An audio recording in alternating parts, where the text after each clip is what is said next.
এভাবেই চলছে জীবন, অভিনয় চলছে চাপিয়ে মুখোশ, আয়নায় তাকিয়ে ভাবি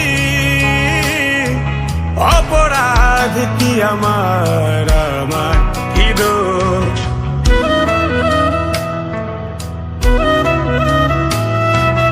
এভাবেই চলছে জীবন, অভিনয় চলছে চাপিয়ে মুখোশ, আয়নায় তাকিয়ে ভাবি